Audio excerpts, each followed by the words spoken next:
Graça e paz, meus irmãos. Pastor Sandro aqui falando com você. Sou pastor da Igreja Episcopal do Consolador. E aqui na nossa igreja, de forma presencial, nós temos a nossa escola bíblica, todos os domingos às 17 horas, que se chama Na Fonte. Isso nós começamos com um culto na quarta-feira, que era um culto de ensino, e depois nós puxamos isso para o domingo, para ficar mais prático para os irmãos, e nós colocamos uma hora antes do culto a nossa escola bíblica, a qual recebe o nome de Na Fonte. A gente vem buscando da palavra de Deus, versículo por versículo, para nós podermos entender isso, fortalecermos a nossa fé, né? E a ideia aqui nesse canal é compartilhar com você o que nós temos aprendido, especialmente da palavra de Deus, claro, mas a relação dessa palavra com a vida das pessoas, com a nossa relação como pastores com a vida das pessoas. E eu tenho encontrado muita lição nesse relacionamento, onde nós vimos pessoas que têm dificuldade de fato da compreensão da palavra de Deus, se assustam com a complexidade muitas vezes dos textos, das traduções,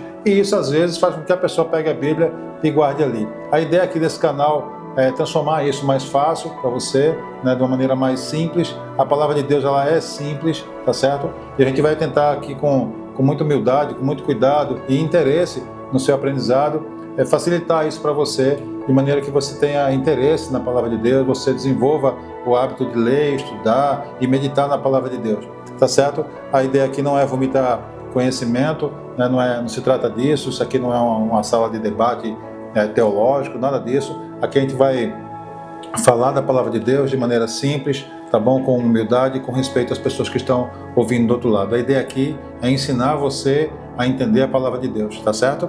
Será um prazer me oferecer esse cuidado, né? Que Deus te abençoe e vamos juntos, né? A pergunta que mais recebemos por aqui, é muito comum a pessoa ela ganhar uma Bíblia, ou então ele é um recém-convertido, né? E aí ele ganha uma Bíblia de alguém, e ele chega, ou então você prega, fala alguma coisa para ele a respeito de algum texto, e a pessoa fala assim, pastor, por onde é que eu começo a ler a Bíblia? E naturalmente que a primeira ideia que vem para uma pessoa quando ela ganha um livro é começar pelo começo, né? Então as pessoas vão lá para Gênesis, e aí vão tentar entender aquilo tudo, né? E aí você, quando vai uma pessoa que está começando a caminhar com o Senhor Jesus Cristo de alguma maneira, começou a vir para a igreja, abre uma Bíblia, não vai entender nada. Quando você vai começar lá em Gênesis, essa pessoa não vai entender nada e ela vai se frustrar naturalmente. Primeira ideia que vem, isso não é para mim, é muito difícil, eu não tenho interesse. As pessoas se interessam pelo que elas compreendem. É por isso que na escola você pega uma pessoa, ela é boa em matemática, mas ela não é boa em ciências, né? Porque aquela matéria, aquele campo parece que ela entende melhor aquilo, ela compreende melhor aquilo, então ela passa a se interessar por aquilo ali, tá certo? Então a palavra de Deus também é assim, a pessoa vai para Gênesis, não vai compreender nada, vai fechar a Bíblia, nunca mais vai abrir, tá certo? E aí a pergunta então, pastor, a outra pergunta é, por que então nós começamos pelos evangelhos e por que então 4 evangelhos, né? Porque eles são tão parecidos? Eu vou responder primeiro a segunda pergunta e depois eu volto à primeira. Por que 4 evangelhos e por que eles são tão parecidos? Essa é uma pergunta fundamental, né? E eu queria que você pensasse no seguinte: imagine uma montanha e nós temos 4 alpinistas escalando essa montanha, cada um de um lado diferente dela. Eles vão descer dali, cada um com uma visão diferente, com uma perspectiva diferente sobre a mesma montanha, correto? Né? Então os evangelhos, eles são 4. Nós temos Mateus, Marcos, Lucas e João.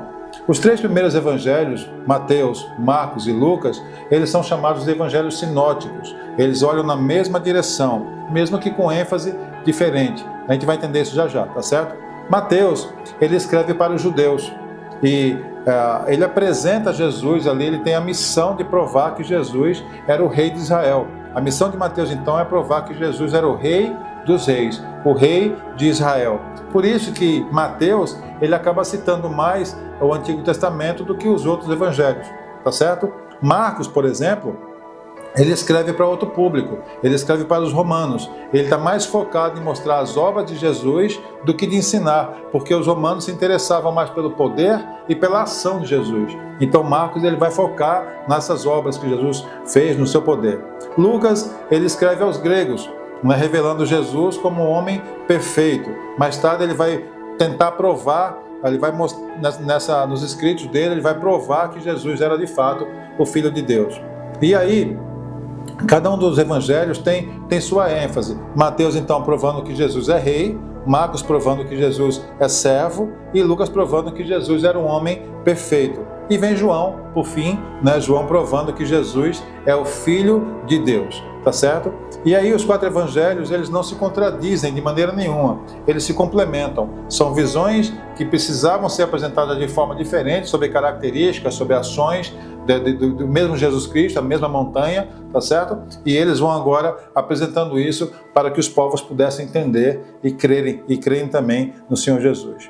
E aí, quando a gente parte agora para o Evangelho de João, é necessário, eu costumo dizer que se você precisa de um Salvador, você entende que você precisa de um Salvador, né? E Jesus é esse homem Senhor e Salvador. João vai te apresentar isso muito bem. É por isso que a nossa recomendação é que você comece primeiro, sim, pelo Evangelho de João. Você vai entender quem é Deus, você vai entender quem é você, qual a necessidade que existe de você se voltar para Jesus Cristo para ser salvo. Entendeu agora? Então é por isso que nós começamos pelo Evangelho de João. A gente vai acompanhar os esforços do apóstolo João em levar a palavra de Deus, a palavra do Senhor ali, num período bem conturbado, né, onde os cristãos estavam sendo perseguidos, né, e ele vai mostrar essa relação sobre a verdade de Jesus Cristo.